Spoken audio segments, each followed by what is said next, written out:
तो चलिए सचिन, आप बताइए ट्रेडिंग के लिहाज से शुरुआती दौर में मौके कहाँ देख रहे हैं? ये मेरा पहला यहाँ पर रिकमेंडेशंस जुबिलेंट फूड में रहेगा। एक अच्छा सेटअप फॉर्म होता हुआ नजर आ रहा है on the daily charts. Stock जो है वर्ज ऑफ ब्रेकआउट से साथ ही साथ में एक पीनेट फॉर्मेशंस जो है वो हायर साइड में बनता हुआ दिखाई दे रहा है।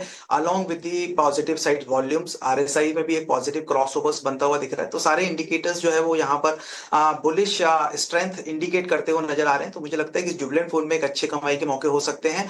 688 689 के आसपास में जो सीएमपी है वहां पर एक बार बाइंग करने की सलाह रहेगी। डाउन साइड में 663 का एक स्टॉप लॉस रहेगा। अपसाइड पोटेंशियल्स मुझे लग रहा है करीब 730 तक के लिए देखने को मिल सकता है। मेरा दूसरा कॉल यहाँ पर है वो है दीपक फर्टिलाइजर्स पर। यहाँ पर स्टॉक में एक हायर साइड से अगर मैं देखूं तो करीब 1450 के आसपास से एक रिवर्सल्स देखने को मिले थे। वहां से एक अच्छा खासा करेक्शन स्टॉक ऑलरेडी कंटिन्यू कर चुका है। एंड डेली टाइम फ्रेम पर अगर देखें तो एक प्रीवियस रैली फ्रॉम 950 अक्टूबर के आसपास में जो लोज लगे थे वहां से रिसेंट टॉप जो 1450 तक का बनता हुआ नजर आया वहां से हमने फर्दर रिट्रेसमेंट्स देखे हैं। तो वो फर्दर रिट्रेसमेंट्स पर अगर हम बेसिकली एक रिट्रेसमेंट्स लेवल ड्रॉ करते हैं उस पूरी रैली पर तो करीब 61.8% के आसपास में गोल्डन रेशियो उसका आज के ट्रेडिंग सेशंस में एक सपोर्ट लेता हुआ नजर आ रहा है। साथ ही साथ में लोअर साइड में 100 डीएमएस का भी एक अच्छा खासा सपोर्ट जो है वो इस लेवल्स पर बना हुआ है और उन्हीं लेवल से फर्दर पुल बैक मूव जो है वो स्टॉक के अंदर आज के ट्रेडिंग सेशंस में देखने को मिल रहा है। तो मुझे लग रहा है एक यहाँ से जो है एक रिबाउंड फर्दर दीपक फर्टिलाइजर में भी कमिंग डेज में देखने को मिलना चाहिए। सो बाइंग की सलाह रहेगी अराउंड 1170 के आसपास से। डाउन साइड में 1130 का एक स्टॉप लॉस फॉलो करना रहेगा। यहाँ पर दो टारगेट रहेंगे। एक इमीडिएट टारगेट रहेगा 1210 का और दूसरा टारगेट 1250 तक के लिए वेट किया जा सकता है। ठीक है, तो दीपक फर्टिलाइजर और जुबिलेंट फूड यहाँ पर खरीदारी की राय, लेवल्स और स्टॉप लॉस का विशेष रूप से ध्यान रखिए। हमारे सहयोगी हमारे एक्सपर्ट सचिन के पास चलते हैं। इंडिया सीमेंट पर जरा राय ले लेते हैं। आज देखिए 8% से 8.25% की दमदार तेजी यहाँ पर नजर आ रही। सचिन, जरा बताइए इंडिया सीमेंट कैसा लग रहा है आपको? हाँ जी बिल्कुल प्रशांत। हायर साइड में ना ओवरऑल वैसे तो आज के दिन में एक अच्छी तेजी देख ली है बट अभी भी हायर साइड में 375 एक इंपॉर्टेंट लेवल बना हुआ है। मुझे लगता है वो लेवल्स ब्रेक होते हैं तो फिर अपसाइड पोटेंशियल्स करीब 395 400 तक के लिए कंटिन्यू हो सकते हैं बिकॉज मल्टीपल टाइम्स जो है 375 का एक रेजिस्टेंस फेस करने के बाद में स्टॉक में सेलिंग प्रेशर देखा है। सो बाइंग के पॉइंट ऑफ व्यू से 375 के ऊपर एक बार बाइंग का नजरिया रखा जा सकता है 395 400 के टारगेट के लिए। जरा अब फोकस करते हैं खासतौर पे बैंकिंग और फाइनेंशियल्स पर। जी हाँ, यहाँ पर भी खरीदारी लौटी है। एमके की बुलिश रिपोर्ट से एचडीएफसी बैंक जो है वो करीब 1.5% चढ़ा है। SBI, bank of Baroda, Bajaj finance और इंडसइंड बैंक में भी मजबूती नजर आ रही है। इस बीच हमारे साथ अक्षय भागवत साहब भी जुड़ चुके हैं। Akshay, good afternoon. प्रशांत बात कर रहा हूँ। बताइए बैंकिंग और फाइनेंशियल्स पर क्या नजरिया बन रहा है? यहाँ पर आपकी पसंद क्या होगी? जी गुड आफ्टरनून प्रशांत। तो देखिए काफी चौपी दौर है मार्केट में। आज अब देखिए गैप अप तो हुआ था बट थोड़ी सी बिकवाली जरूर है। और ओवरऑल अगर मार्केट का अंडरटोन देखे तो अभी भी थोड़ी सी जो है नरमी है। बिकवाली का दबाव है ऊपरी स्तर में। और बैंक निफ्टी की अगर बात करें तो सपोर्ट जोन अभी तक थोड़ा सा दूर है। 50,200 ये एक अहम सपोर्ट जोन होगा।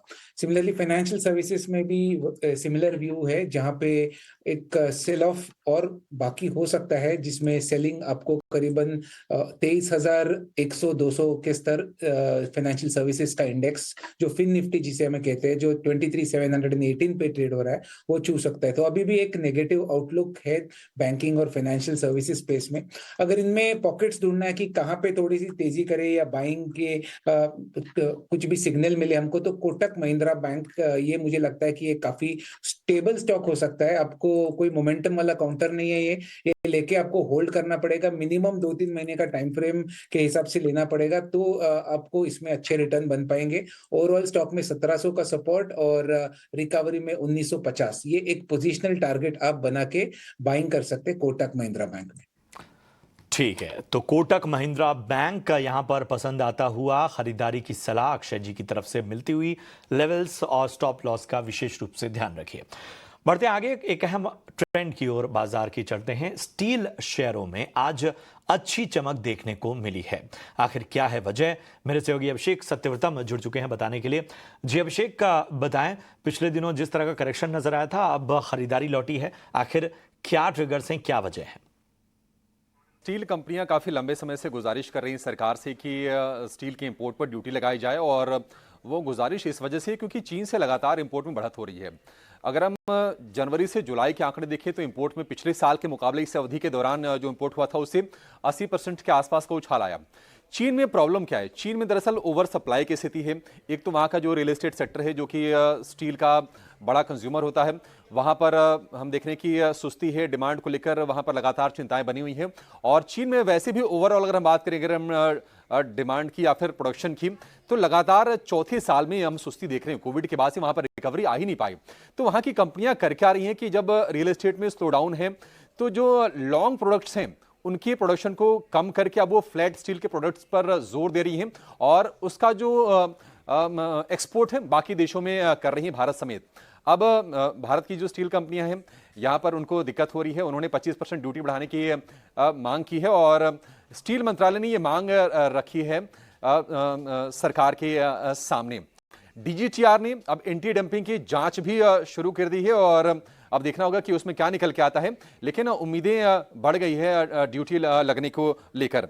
आपको बता दें कि जनवरी से जुलाई के बीच में इंपोर्ट जो था 9 लाख टन था और उससे 80% के आसपास का उछाल आया था। दरअसल यूरोप के जो बाकी देश हैं उन्होंने भी चीन के इंपोर्ट पर ड्यूटी लगा दी है और उसके चलते आशंका बढ़ गई है कि अब जो डंपिंग होगी भारत में और ज़्यादा तेज हो सकती है और इसके चलते ही जो स्टील कंपनी है उन्होंने गुजारिश की थी कि चीन के स्टील के इंपोर्ट पर ड्यूटी लगाई जाए। देखते हैं कि क्या निकल के आता है सरकार की तरफ से, क्या सिफारिशें ये मान ली जाती हैं। हालांकि जांच शुरू करने को लेकर नोटिफिकेशन डीजीटीआर यानी कि directorate general of trade remedies की तरफ से जारी कर दिया गया है। हालांकि एमएसएमई जो कंपनीज हैं वो थोड़े से नेगेटिवली इम्पैक्ट होंगे क्योंकि अगर प्रोडक्ट्स के इंपोर्ट पर अगर रोक लगती है तो उनके लिए फिर यहाँ पर लोकली उन प्रोडक्ट्स को सोर्स करना थोड़ा सा महंगा हो जाएगा। तो उन्होंने अपनी चिंताएं जरूर जाहिर की है, लेकिन जो बड़ी स्टील कंपनीज हैं जेएसडब्ल्यू स्टील, टाटा स्टील, इनके लिए निश्चित तौर पर एक पॉजिटिव खबर निकल के आ सकती है। क्या करेंगे अभिषेक आपका इस अहम जानकारी के लिए। चलिए बढ़ते हैं आगे और स्टील सेक्टर पर तो ओवरऑल व्यू अक्षय आपसे लूंगा ही लूंगा, लेकिन उसमें मैं फोकस सेल पे करना चाहूंगा। आज निफ्टी 500 में देखिए लगभग 3.5% की तेजी हमें देखने को मिल रही है। वैसे हम जेएसपीएल में भी लगभग 3% से ज़्यादा की तेजी देख रहे हैं। तो बड़ा स्पेसिफिक होकर अगर हम देखें खासतौर पे सेल और जेएसपीएल को, तो क्या राय बन रही है आपकी? तो दोनों में मिक्स्ड है एक्चुअली। अगर आप देखें तो एक तेज है, दूसरा काफी सेलिंग के दबाव में है। तो पहले जो तेज है जिंदल स्टील एंड पावर, इसकी अगर आप बात करें तो टेक्निकली आज काफी वोलेटिलिटी है इंट्राडे में। अगर आप देखें तो प्रायर 2 दिन का जो लो पॉइंट था, सुबह शायद एक फ्री ट्रेड में तोड़ा पर रिकवरी अच्छा करा है। और अभी तक प्राइस स्ट्रक्चर देखो तो कुछ क्लैरिटी नहीं मिल पा रही है कि ये सपोर्ट से घूम रहा है, क्योंकि इसका जो बड़ा रेंज है 850 ये इसका अहम सपोर्ट है और 1000 ये रेजिस्टेंस है। एग्जैक्टली दोनों प्राइस एक्सट्रीम पॉइंट्स के बीच में ट्रेड हो रहा है। तो नो ट्रेडिंग जोन में है जेएसपीएल। हालांकि आज डे ट्रेडिंग में खींचा है, तो जिनके पास है उनको बने रहना है, पर अभी तक 850 ये आपका सपोर्ट है या इसके नीचे स्टॉप लॉस ये मान के आपको चलना है। तो होल्ड करने की सलाह रहेगी जिंदल स्टील एंड पावर में। और अगर जेएसडब्ल्यू स्टील इसकी बात करें तो यहाँ पे थोड़ी और जो है आज डे ट्रेडिंग में हमने बिकवाली देखी है। एक बहुत ही अहम सपोर्ट है 900, ये यहाँ पे कैसे प्ले आउट करता है ये मायने रखेगा टेक्निकल चार्ट्स पे, क्योंकि अगर 900 बाय चांस ब्रेक कर जाता है आने वाले दिनों में तो एक बेरिश डेवलपमेंट रहेगा स्टॉक में। फिलहाल अभी तक ब्रेक नहीं करा है तो कोई बाय या सेल की रणनीति ना बनाए। जिनके पास है ऑलरेडी उनको 895 ये स्ट्रिक्ट स्टॉप लॉस बना के होल्ड करना है।